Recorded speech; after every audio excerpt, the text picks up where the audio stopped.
They say you die physically, but when you really die is when people stop talking about you.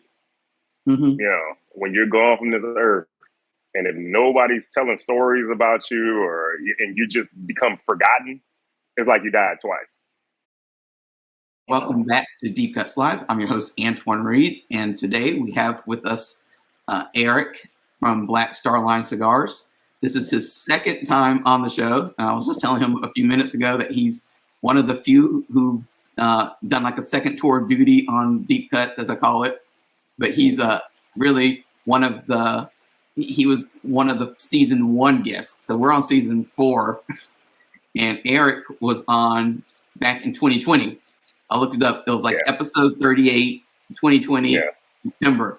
So a Hmm. lot has a lot has changed and probably gone on since you were last on Deep Cuts, I would imagine. Oh yeah, yeah, yeah. We talking about 3 years ago? Yeah, yeah. Yeah. I didn't realize it had been that long, but yeah, I guess it has. It Yep. was on IG Live when we first did it. Yep. We So, were sitting here doing Instagram Live, and I think we were still in that uh, moment of thinking like, well, maybe things will get better and we'll be able to travel and do all the other stuff again. And we still had right. another couple of months before at least the traveling could restart. But anyway, Yeah. thank you for coming back on, and I look forward Thanks for to having me. catching up with you. Mm. And so Aric and I, a couple weeks ago, were in Vegas for the Premium Cigar Association PCA trade show.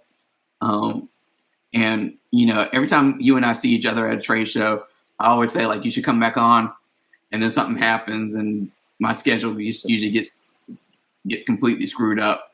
But Never. this year, I was like, I'm gonna make it an effort to get Aric back on, and you responded back really quickly. So thank you Hmm. for, like I said, making it easy for me and coming back on Oh to the yeah, show.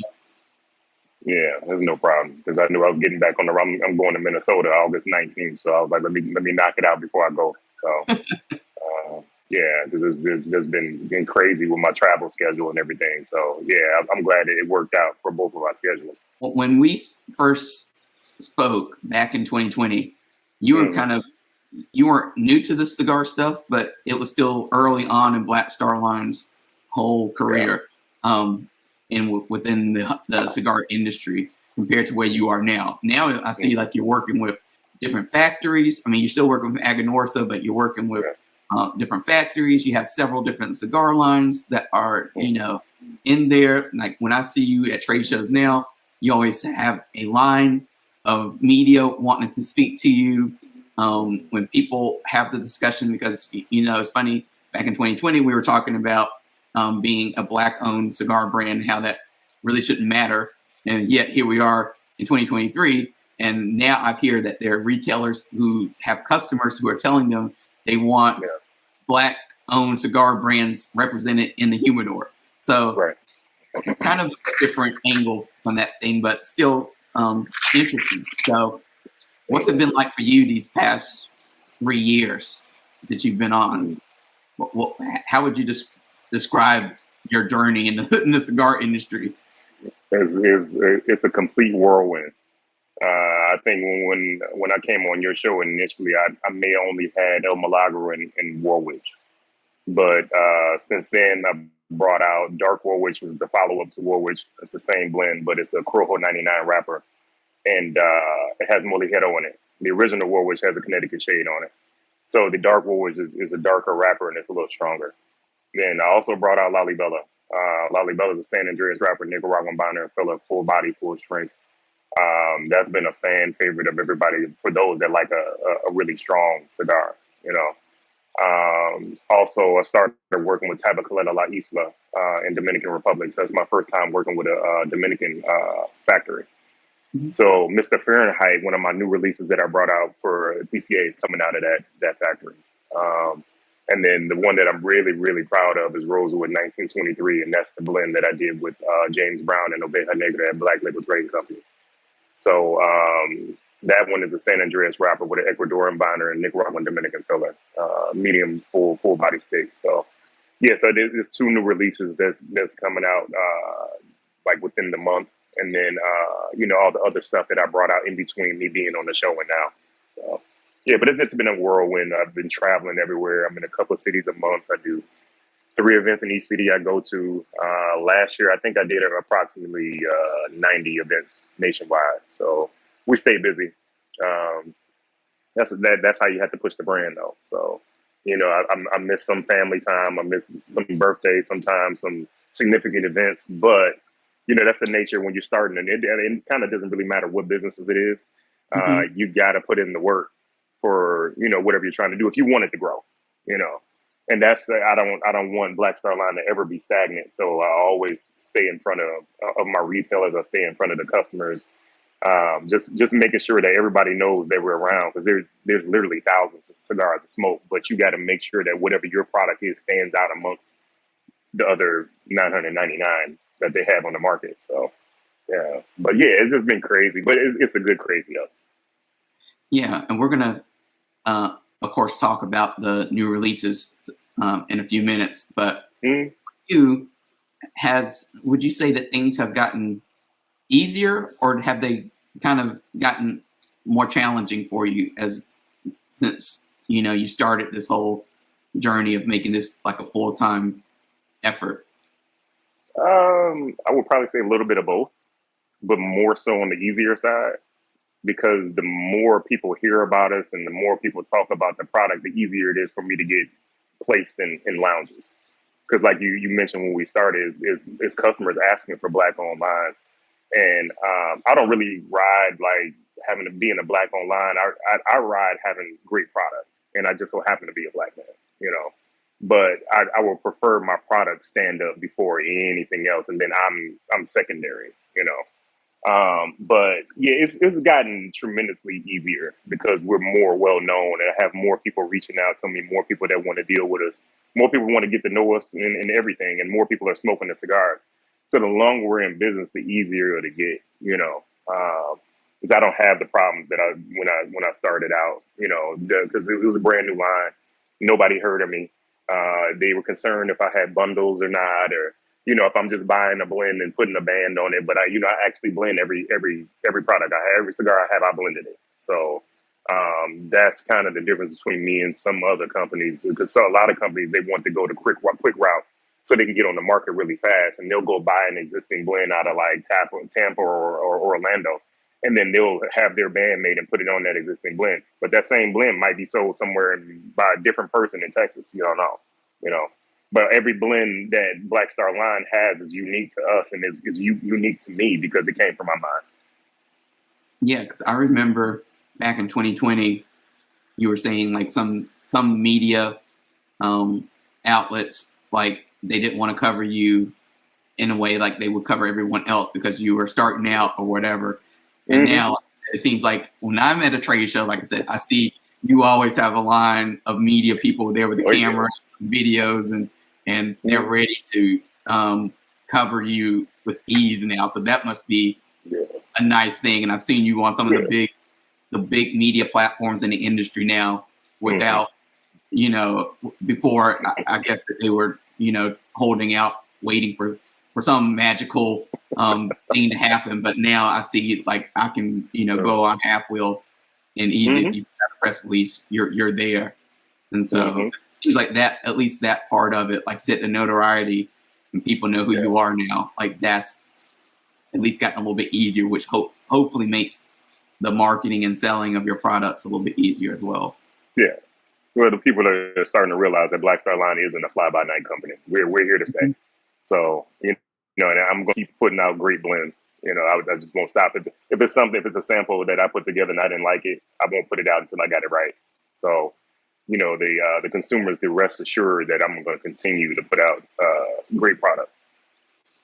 Yeah, and I feel like you were among one of the pioneers to be like a Black-owned. I know you don't want to focus on that stuff, but to be a Black-owned brand in the cigar industry, because there have been several others that have really emerged, I would say, in the last, since the pandemic years, as we call it, really kind of emerged and come out there. And each one, to me, is like more different and creative in how they approach the cigar industry and branding.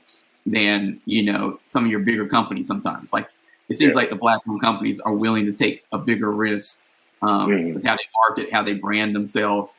Some of the ones that come to mind for me are Drunk Chicken, of course, because everyone's like that name. And if you meet Desiree, you know she's a character, but she knows her stuff. And Nomos is another one. I mean, it's like you all are really kind of coming out there and starting to. It reminds me of like when the cigar industry was just starting to have the boutique people come in, and they had a group of them who really kind of led the way. And now it feels like you all are starting to lead the way too, showing like, you know, you can be a black-owned company and do things, you know, great and have great product and be taken seriously. Yeah. I mean, I use social media a lot to promote email blasts. I got a videographer. Like I'm taking all the steps to make sure that all my content is really good. And then I also share a lot of, when people post stuff, smoking my cigars, I share those posts as well. So that helps to get the name out. And then my team, we post our posts like everywhere on Facebook, Instagram. Like we get it out there, just flood the internet, you know, so everybody can see, like, you know, Black Star is here, you know. And there's still a ton of people that never even heard of me before. Yeah, well, it's funny because there are so many different social media platforms now. I mean, we have, you know, Instagram, Facebook, YouTube. Now you have Threads, TikTok. You know, so there's so many opportunities for you to reach new people. And like you said, I do see that you're taking advantage of the fact that there are so many smokers out there who are smoking your products, and you're sharing their content with the world. Like once it's almost like that. I think they call it user generated content, UGC. It's a big market or big thing in marketing. So you do have that advantage where people are smoking your products, and that's, to me, that's a telltale sign, because some retailers they look for that kind of stuff. Like, are people really talking about this brand? And if they see that you're talking about it, and then that changes their mind and go, oh, okay, this is, you know, this is something serious. That's very true. That's very true, because I get a lot of lounges that don't carry me and they follow me because they're watching to see how the brand is doing. I've also gotten business from Instagram because I've had people come by the booth at PCA or TPE, say, hey, we've been following you on Instagram for a long time, just watching to see how things are going, and we're just so intrigued by how you're growing, and we want to bring you in, you know. And it's so, and the greatest thing about it is social media is free. You know, a lot of people spend time on social media. They don't want to argue with people about bullshit and stuff like that, and I just use it for business and to laugh at stuff, you know. So yeah, it's totally free, and you can make money off of platforms that are totally free, you know. So a lot of companies need to realize that and capitalize on it. Yeah, definitely. So getting back to some of your new releases, the one that stands out to me is probably going to be the Rosewood release, just because of the name. You know, we're going through something in our culture. I'm trying to be careful with my words. We're going through something in our culture where history is like, you know, being deleted. Yeah, it's a lot of history isn't really taught in schools, and you kind of realize that. And that's something that I realized during the pandemic, because there are so many great books. There's a book that I always talked about a lot back in the pandemic, which is Stamped Out from the Beginning, which was talking about the Black history and how it fits into America. And you realize there's a lot of history, like I said, that's not taught, or it's kind of twisted around. So I remember when you announced Rosewood, how people, you know, were like, oh, you know, that's a strange thing to name a cigar after, like as if a cigar can only be named after happy things or good things. And I was like, well, that's a strange take to, or, you know, direction to take with this cigar. So what was your mentality behind it? Like you obviously have a plethora of different things you could choose from to name a cigar after. Like, talk a little bit about that release. Yeah, so like I said, that's coming from through Oveja Negra. That's the factory that Black Label Trading Company's products come from. it was James and I were talking about a whole different theme for the cigar, but I think we're going to use I'm going to say that theme yet, but because we're probably going to use it for another release that I do with him. But it was just weird. Like when I was thinking of what the name of the cigar should be, Rosewood kept popping in my head, and I couldn't figure out why. And then I finally like Googled Rosewood, and this was the end of January. And I Googled Rosewood, and it turned out the 100-year anniversary of Rosewood had just passed in January. So it was almost like the spirits were telling me, like, no, you need to name it, because it was such a coincidence, you know. And I was like, wow, the 100-year anniversary just passed, you know, that month. So I was like, you know what? No, it's almost like the victims of the race riot. They wanted me to name the cigar that, because a lot of people don't know that even happened. And for those that are watching, it's Rosewood, Florida. The whole town was decimated. Houses, people were killed, women, men, and children. You know, so that was my way of paying homage to them. And then furthermore, my frat brother John Singleton, that did Snowfall, he did a movie on Rosewood in the early '90s. So he passed away maybe like 2 or 3 years ago. So that's my way of paying homage to him as well. So it's a dual meaning for me, you know. So I'm really big on history and paying homage to people that came before us. So I thought that was a good way to do it. And then it's also a good way to get people talking about getting rid of hate. Why are we hating each other? You know, whether you're black or white or you're gay or straight or whatever it is. Why are you hating each other? It doesn't need to happen. So while you're enjoying the good cigar, I like that dialogue to happen. So this stuff can stop, and everybody can move on and live together peacefully. You know. So that's why I chose to call it Rosewood. So yeah, and then Cigar Dojo did the dance. Yeah, Cigar Dojo did the dance for me. Like I said, I think it was a great choice to name it something like that, because it did get people talking, and it brought attention to an event that not a lot of people have heard about. Even I, like I said, because I came up through the North Carolina school system, and we are not taught certain things. You know, a lot of the history and stuff is kind of sanitized, and it's not until you get to the college level, and then you have to get into even deeper courses that you're, you know, exposed to more stuff. And by then, I feel like that it's not too late, but you're just like, wow, you know, you're like, I didn't know that happened, or there's a lot that you just realize that you're not really taught. So, a gentleman told me once, he said, you die physically, but when you really die is when people stop talking about you. You know, when you're gone from this earth, and if nobody's telling stories about you, and you just become forgotten, it's like you died twice. So, you know, I want to make sure that people still know, you know, what happened, and we'll keep those ancestors alive and keep their story alive, because you know, it's just a horrible, horrible situation, you know, and they deserve their respect, because they paid the ultimate price. They gave their life. The sad part is that there's, you know, threads of that history are still existing and weaving itself into our own history today. So, you know, it's a lot that, like I said, I just like that release because it did bring attention to something that, like I said, that you could easily have chosen to name it something cutesy or you know, light, and the fact that you chose that, and we're able to get that message out through all the different cigar media, through all the different retailers now that came to the show. I think it's great. And then, like, when that cigar is sitting in a humidor, I always tell people that stories tend to sell cigars a lot more than wrapper binder filler information. Indeed. So, Indeed, that's very true. When people look in a humidor and they see all these different cigars there, and a retailer, I think a retailer is going to have a very easy time remembering the story behind the Rosewood.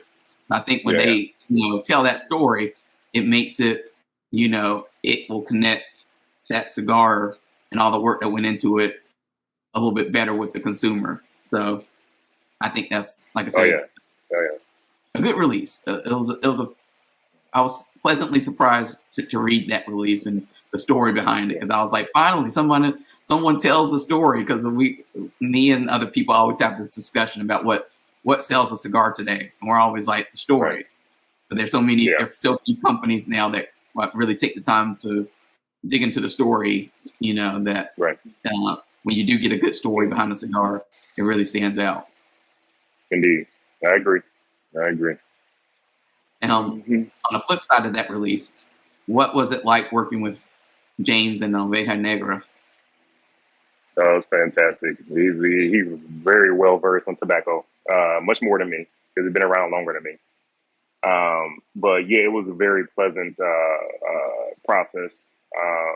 He knew exactly what I wanted. He knew how to execute what I wanted, and he put together exactly what I wanted. I didn't go to the factory because it was a time constraint, but I'll probably be in Oveja Negra sometime in December. I'll be down there blending something else for another release I'll do through them. So, but yeah, no, it was a great process. It wasn't dramatically different than working with Aganorsa or El Tiden de Bronze or Tabacalera Isla. It's very similar process through all of them. None of them gave me a really hard time or was it hard to deal with any of the factories. So, and I was just really excited to work with him because James was one of the first people I reached out to when I was looking for a factory when I was starting the company. And our anniversary is April 5th of 2018. And that's when because I kept the email. And that's when I first approached him about, working with him. And he shut me down, And then basically how it played out was I got into the cigar industry, and then I met him at Underground Fest in Fort Worth, right when the pandemic started. So we talked a little bit, and he kind of remembered me, but he saw my Black Star Line hoodie, and he said, "Man, is that the Black Star Line from Ghana?" And I was like, "Yeah, kind of. Marcus Garvey is associated with Ghana." And I was like, "Wow," that's cool. You know some history. And he was like, "Man, I lived in Ghana for 4 years." So he was like, "Yeah, I know a lot about the Black Star Line and Marcus Garvey and stuff like that." So I was really impressed with that because like a lot of people don't know about Marcus Garvey at all, So I was impressed by that. So it might have been like a month later. I had already been following him on Instagram. All of a sudden, he started following me. So I was like, "Oh, that's cool." So then, like 2 weeks later, he sends me a message via the DM on IG. And he says, "Hey, man, I started following you 2 weeks ago, and I've been looking at your page." And he was like, "Dude, the way you branded that page out," he was like, "for a brand new company, pretty much," he was like, "You're doing a fantastic job." And he said, "Based off of how you did your Instagram page, you can use my factory anytime you want." Wow. So that goes back to what I was saying about social media. It's important because the bigger companies are looking at what you're doing on your page. Because if you're growing, they want to see what you're doing so they can improve what they're doing to increase their market share. So the bigger companies are looking, That's how Boofy started following me, So, because he said he's been looking at me for a while too. And he told me the same thing. He was like, "Bro, like your page is great, And then he told me, he's like, "Man, you breathe a new life into this industry." So yeah. I get a lot of attention from the bigger companies, and they really respect what I'm doing, and it's because it's new blood coming into the industry. So you're getting the new blood is getting more people to smoke, and they won't just smoke my stuff. They're going to venture out into other people's companies, which will be their companies as well. So not only am I helping myself, but I'm helping everybody as well. And the cigar industry is all love, man. Like everybody thinks, "Oh, it's all competition." No, every cigar owner I know, we're all friends. And we don't compete with anybody about anything. We just, when we see each other, it's all love, laugh, joke, smoke, drink, talk about what releases we got coming out. Maybe if we do a collaboration together, that type of thing. Other than that, I haven't personally experienced any kind of like backbiting or anything like that. I'm sure it does exist. I just haven't experienced it. But I make sure I keep good company with great owners that don't take part in any stuff like that. So. Yeah, and that goes to the whole business tip of, surround yourself with good people. Because if you don't surround yourself with good people, then that kind of energy or backbiting and all that kind of stuff that you talked about can easily kind of get in the way of your company and its product and how things kind of roll out. So Um, Hmm. Now, the other release that you talked about is Mr. Fahrenheit. Oh So yeah. that was a nice. It's tell the story behind that one. How did that come But Mr. about? Fahrenheit, yeah, Mr. Fahrenheit. I've been holding that name for years. I just didn't know who I was going to release it through. And when I did the blend through Tabacalera La Isla, and Ostos, the owner of the factory, is Terrence Riley's cousin. So I was trying to get away from Terrence. I just can't seem to get away from him. So, but Mr. Fahrenheit is a firefighter tribute cigar. It has a firefighter on the band. Um, it's a dual meaning to that one as well. I'm a huge fan of Queen, and Freddie Mercury is just awesome to me. And it Don't Stop Me Now, he sings about Mr. Fahrenheit in the song. So that's originally where I got the name from, in the song Don't Stop Me Now. So I've been holding that name literally for probably about three years. And then when I smoked, I originally released that release at Underground Shop in Fort Worth at NFG. It was in a Robusto size of 5x50, and like everybody went crazy over it. They said it was one of the best releases for that event that year. So that prompted me to bring it out as a regular production. So it's not a 5x50 this time. It's a 6x46, a Corona size with a shaggy foot. So you get a chance to taste the filler before you get to the wrapper. So it's a Connecticut broadleaf with a Dominican binder and Nicaraguan Dominican filler. It's a medium full cigar. So yeah, we did 125 boxes and 125 bundles. It's 5,000 cigars total. Rosewood is 10,000 cigars, and that's 400 boxes and 100 bundles. I do everything in increments of 20. Mm-hmm. I think that's cool. So what was it like working with that factory? Because I know for some people they may not be familiar with that factory, but I think it was one of that emerged over the last couple of years and is starting to do some big things in the industry. So what was it like kind of working with a factory that is a bit newer? It's some of the process is a little bit different. Like the importation is different than say Aganorsa, because Aganorsa includes everything in the price, and they'll just import it. So I pay everything up front. Whereas with like Tabacalera La Isla, it's kind of piece. You got to piece everything together. The importation is different than the cost of the cigar. Osos is very easy to work with. He's a very nice guy.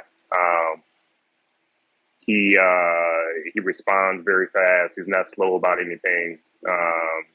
It was a very easy process. If he has the tobacco available to work with, he can or he can get it for you, either or. Now I heard about the factory initially when because Warp started working with La Isla, and they did the Chinchale through the factory. So that's my first introduction to the factory. Then Ostos actually sent me a message on Instagram. I think we were at PCA, not this past one, the year before. And he asked, could he come by the booth and, give me some samples to check out what he's done already and see if we could do some work. Now, I get a lot of those messages all the time. I get a lot of factories that want to reach out to me and do some things. A lot of factories I've never heard of before. When Ostos reached out to me, I told him it's cool. You can come by the booth, we'll talk and, see what's going on, see what you got. So he came by and talked to me, left me some samples. I smoked them. I thought they were okay. And then I followed up with Terrence and to see what he thought about me working with Ostos. And he says, well, disclaimer, that's my cousin. I was like, I know that's your cousin. But, removing that are the cigars coming out his fire? Are they good? Because I hadn't had a lot of them out of there. So I needed some kind of reference. So he told me to talk to Danny Dickowich. He owns La Serena. And he does that out of La Isla. So I called him and he sent me some samples. I smoked them and I was like, those are pretty good. So I put a blend together for Ostos. He sent it to me, and I didn't like it. That was Mr. Fahrenheit. I didn't like it because I'm used to working with just Nicaraguan tobacco, and I use a little bit of Dominican tobacco, El Titan de Bronze, but not a lot. But this is where I use more of it. But I didn't give up on the blend. I was like, let it sit for a while, and then I'll keep smoking them periodically and see what happens. So I think I let it sit for like maybe about a month and a half, and I smoked another one, and it was phenomenal. So I was like, okay, I see how to deal with his factory. Anything I roll out of there, if it has Dominican tobacco, and I need to let it sit a month and a half, 2 months before I release it, so that all the flavors and everything come out of it. So, and true to what I'm saying, once those cigars sat for a while and they made it to underground, oh, they performed like crazy because everybody's waiting for that release to come back, because it sold out at underground, so everybody's waiting for it to come back, especially in that different size. But yeah, working with La Isla is great. It's great. I have other blends that I got through them as well. One of them is a Sumatra blend that I did, Sumatra wrapper. It's delicious. So I'm waiting to bring that one out as well. So yeah, the Tabacalera La Isla has my attention. I will be doing constant work with them, as well as Aganorsa, as well as Oveja, and then I'll be going back to El Titan at some time too. Yeah, it's funny because back in what month was it now? It's January. And then Nicaragua had the Nicaraguan Cigar Festival. Yeah, Pure Sabor. And someone, Pure Sabor. And someone was, and I was telling somebody, I'm going to Pure Sabor, and they're like, well, we got into this whole discussion about cigar factories, and basically, their spiel was, oh, you've seen one factory, you've seen them all, and I'm like, not really. I was like, first of all, yeah, not necessarily. I was like, every factory approaches it completely different. Like, especially like if you take just Nicaragua by itself, you have so many cigar factories there. Not one of them is like similar. Like, you can't say like, oh, it's the same thing. Like if you go, I think during that trip I saw the JC Newman one, so Pensa, I think it's called. I saw Aganorsa factory, Hoya, Villiger. None of those factories were the same. They all, they all make, cigars. So a similar product, but a completely different way of doing it. So, what you said about, the process being different, I know people are going to watch this and think, why is the process different from, these factories? It's like each factory really is different. Yeah, they operate different. Yeah. And there doesn't need to be, I know the government, FDA wants to like standardize some, of how cigars are made for whatever reason. But, there is no standard currently. And they all kind of, they all have a goal of course, of creating like the best cigars. But just how they get there is kind of fun to watch and deal with. So I'm sure you as a brand owner, from working with Aganorsa and Oveja Negra and the new one, you get to see different processes, and that probably helps you because now when you are working with a different factory, you can say, let's try this, let's try that, this one over here, let's try it here. And you're introducing maybe some new processes and approaches to that factory. So well, with La Isla, I learned how to import cigars in myself. So if I need to do it myself, I know how to do it. Because like I said, with Aganorsa, they all that was built into the price already. So all I would do was pay them, and then they would ship it out. So that was a good learning experience for me because now I know how to import in. I know when the S-chip fees are getting paid and all that stuff. So because Aganorsa would pay that for me, so I didn't have to do that. But yeah, so I know how to do all that now, because that was something that was foreign to me initially. So yes, I'm learning something every day by talking to different people, talking to different factories. Yeah, no, it's funny because I'm smiling because during you can tell that you have a lot more like experience with the nitty gritty stuff today than you did back in 2020 when we spoke. Like, you had experience back then, but now you can, like, when you're talking about like S-chip and like and import, it's like you know exactly what you're talking about, and and that comes from experience in this industry, and it's probably the stuff that people. I know what needs to be paid to keep me out of jail, so keep me from being fined. So no, but there's so many people who fantasize about creating their own cigar brand or own cigar line, and then when it comes to the actual work of like, well, you got to do this step, this step, this step, this step, and like 500 steps before you actually get to like smoke the final product. They a lot of it's not for a lot of people. They kind of flame out in this industry pretty quickly because they realize they just don't have the manpower or the time or resources or money keep going. So yeah. you know, Yeah, and I mean, it's not just those; it's other fees. It's whatever state you're in, you got to pay fees to them. You might have a city fee, you might have a county fee. Depending on where you are. Because here in Chicago, yeah, there's a Cook County fee. They charge 30 cents per cigar. The state tax 36%. So and then you have to file all that stuff every month. And then not only every month, but then they have a quarterly report as well. So a lot of people want to get into the cigar industry, think all this is just easy and it's just fun because they see pictures on Instagram, they see the events, they see people smoking and drinking and laughing and that type of thing, and it looks like a great time if you're a consumer. But when you get into the manufacturing side, oh, it's a bunch of other stuff. That's why my hair is growing gray a lot faster. Yeah, I'm sure if we look back at the interview from 2020, I got a lot more gray from then, until now. yes, it's the because president. it's not an easy business. Mm-hmm. It's that president curse. When presidents get into office, you always look at their pictures during their inauguration versus the inauguration of the person coming in after them, and this looks like two completely different people. So it's a lot of stress. It's not an easy industry to be in, and I think it's more challenging every year. It doesn't get easier. Mm-hmm. That's very true. Because I didn't realize it was that much paperwork until I started doing it. But I'm used to doing it now, so it's nothing now. But it's definitely work.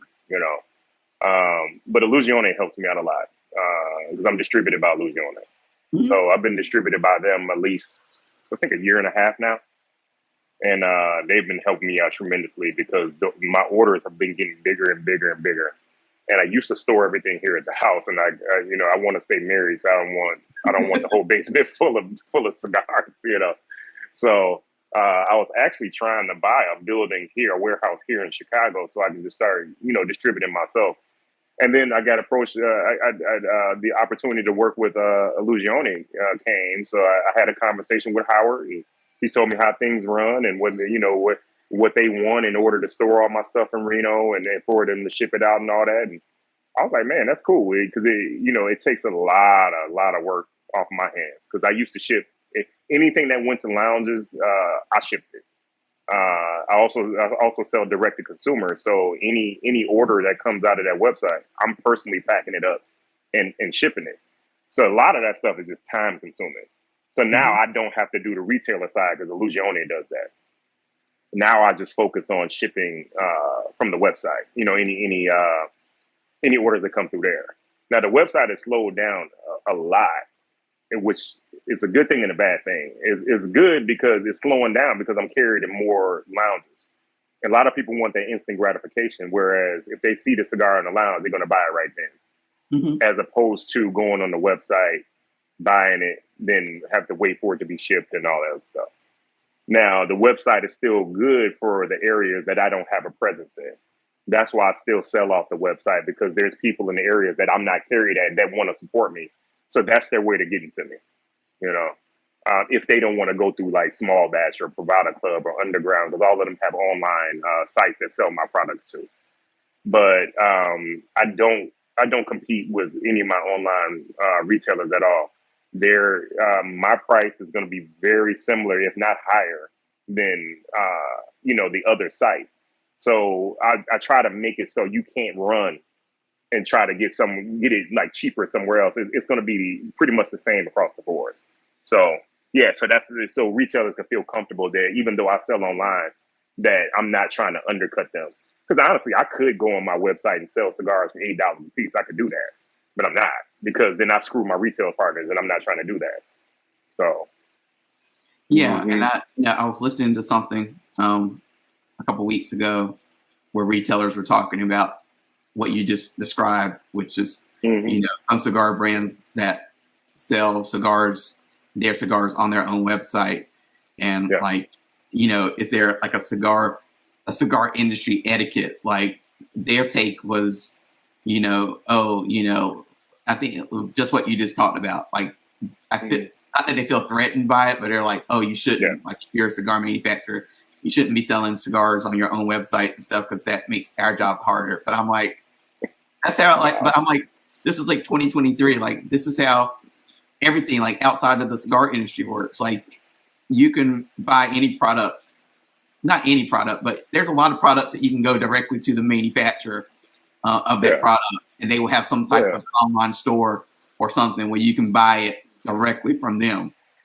But at the same time, the consumer usually goes to the retailer that they are most comfortable with buying. Right. Like, there's sometimes where I'm sitting here, take a vinyl record, because I buy lots of vinyl. Am I going to buy it sometimes from the artist's website, or am I just going to buy it for Amazon, because I know Amazon, I don't have any trouble with them getting it to me, and I don't have to pay a extra fee. I'm usually going to go with Amazon or whatever, so or that retailer. Or sometimes I'll go with Target or Walmart, even though it's available on the manufacturer's website. So that's how I kind of feel about the cigar industry. It's like you said, most people probably aren't even going to think that, oh, let me go buy this directly from the manufacturer. Like, they're going to go to their retailer to look for that product first. That's how I feel, but maybe I'm wrong. Perfect example is, like I mentioned, small batch. So there are several of my cigars that are sold out on small batch. And a lot of those, they're sold out because they have their own customer base. And their customer base can honestly care less about my website, because they do business with small batch. They want my cigars, but they do business with small batch, so they buy them from small batch. They don't buy them from me. So, and I'm fine with that, because all I'm gonna do is sell small batch some more. So that helps me out either way. So I'm still winning.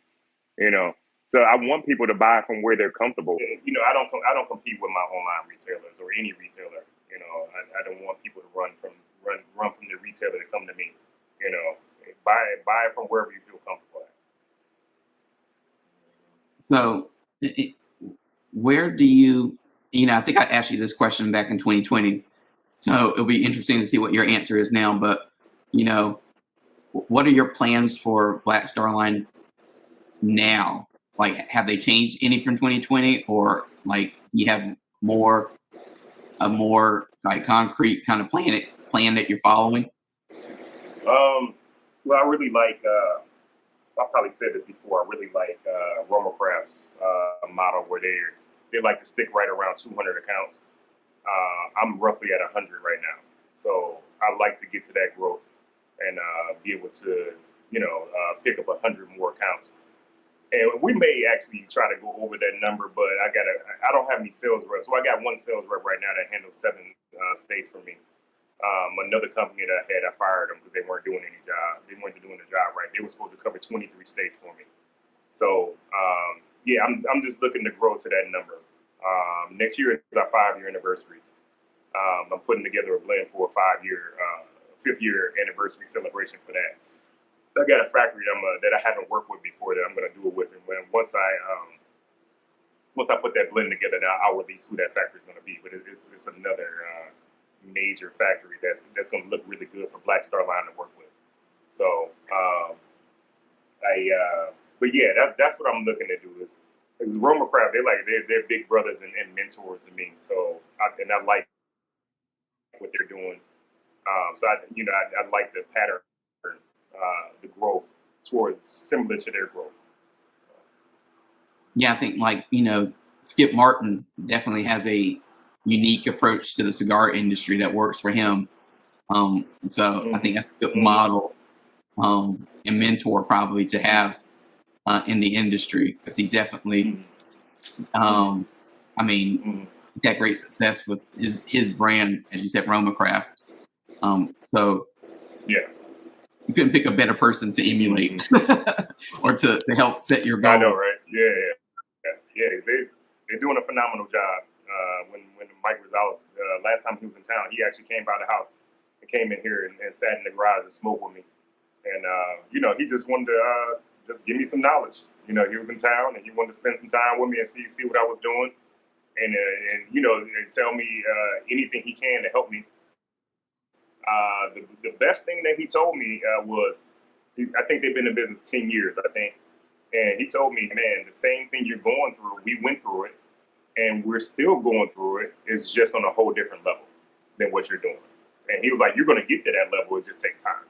So yeah, so I really appreciate the big brothers, my big brothers in the industry, because they're looking out for me. They want to see me win. Like I said before, if I'm winning, then that means that they're going to win too. Because eventually, if they don't smoke rumor craft, they will.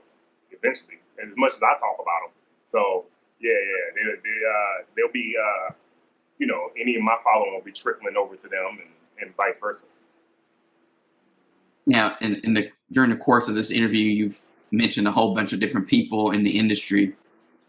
Is there anyone that if you ever get to the point where you're going to collaborate with another company on a cigar that you haven't already worked with? Is there anyone that you kind of have on a wish list of someone that you would like to work with just to see what happens?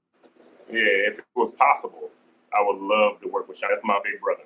I would love to do something with him. Because, he had his own company before, El Primo Mundo. I think he's still selling some of the cigars distributed through PDR. So, but yeah, I would love to do something with Sean. Or Boofy. Those would be two great ones to work with. They're great friends of mine. So I think those would be fun projects to work on with, because I consider them family. So it's just like, you working with your brothers to produce something good. But yeah, those are the two just off the top of my head that I would love to work with. Yeah, and just in case people didn't hear that, I know that there was a little bit of an audio hiccup. So Sean from Cohiba, who works with Cohiba right now, and Matt Booth would be his collaboration. So yeah, so Sean Williams and Boofy.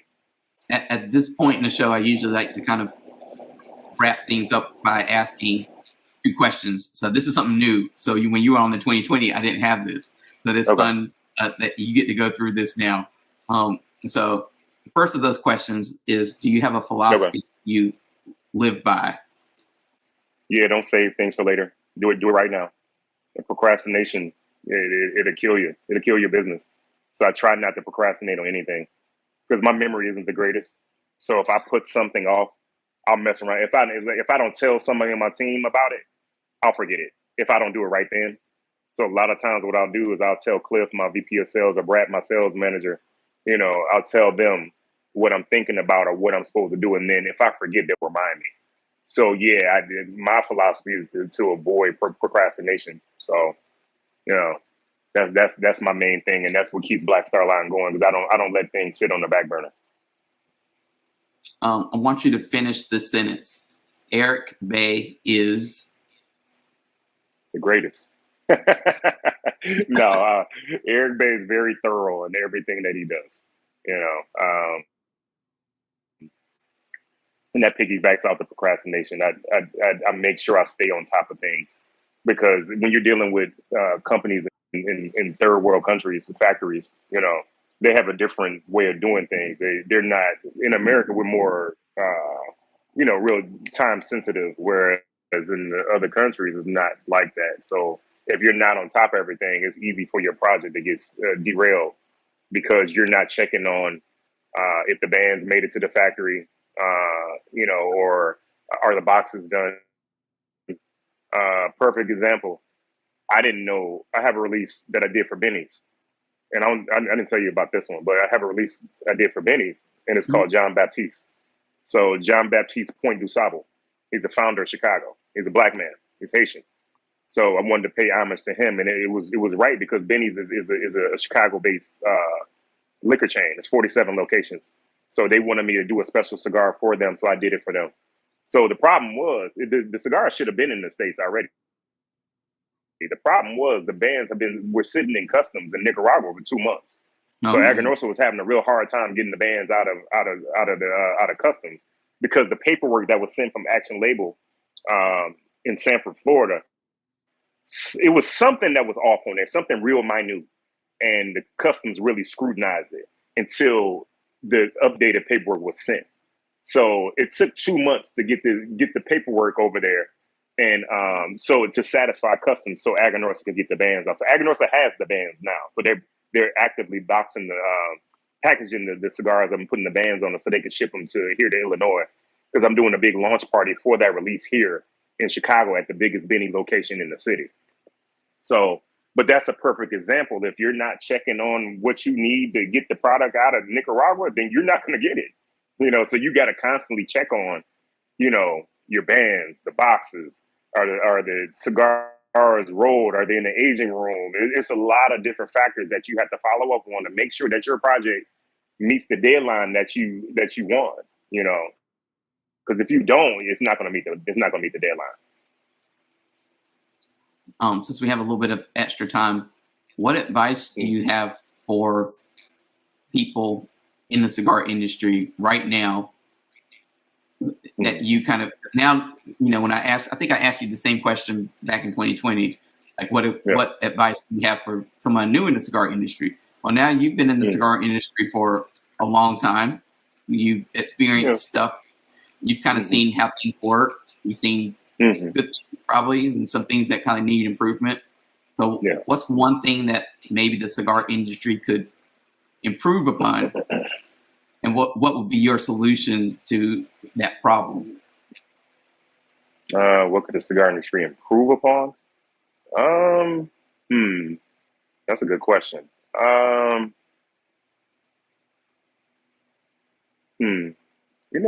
not sure about that one. Nobody's ever asked me that one before. I guess like when I started with Aganorsa, the lead time to get cigars out of there was 3 months. Now it's 6, due to how busy the factory is and how many private labels that they're rolling cigars for. I guess that's an issue for me because we're small and you pay 50%, whatever you order, you pay 50% of it up front. So, if I pay Aganorsa $60,000, I'm not making anything off that $60,000 for 6 months because I don't have the cigars. So back to 3 months. The 3 months wasn't that bad, But the longer it takes to get the cigars and the more money you put up front is the more, and especially for a company my size, it hurts me a little bit because I can't recoup on that money until I can actually get the cigars and sell them. So, I guess the solution to that would be is to get more rollers. But the problem with that is a lot of rollers are running from Nicaragua and they're coming to America. And then when they come to America, they're not working in the cigar industry. They go get a regular job. Right. So it's weird, because I've heard about rollers that want to leave Nicaragua from that work at Aganorsa and they want to go work at the Aganorsa location in Miami. But that's a small location, so they don't have any room for any, extra rollers there. So if they leave Aganorsa and they come to the States, they're not going to that factory in Miami. They're going to, I don't know, doing construction work or something, whatever they're choosing to do, because they can make more money doing that than what they were doing rolling cigars. And also, I guess what would help the cigar industry for retention of rollers is you probably need to pay them a little bit more so they won't be trying to leave, and come to America and totally leave the cigar industry. Because clearly, if they're rollers, not everybody knows how to roll. So, because I don't know how to roll. But if they know how to roll, that's a skill that they have, but they don't have anywhere to take it to, and they just go and do something else. So if they pay the rollers more in Nicaragua, then they won't be trying to leave. Could you tell people who are not watching this what website they need to visit and what social media they need to follow in order to keep up with you and Black Star Line?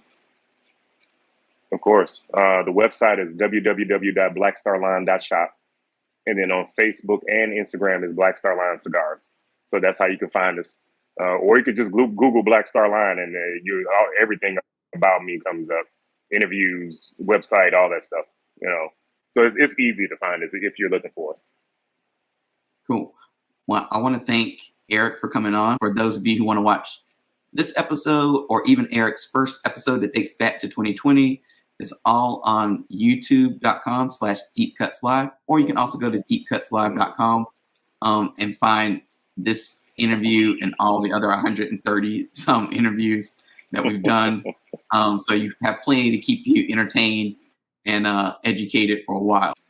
Thank you for watching.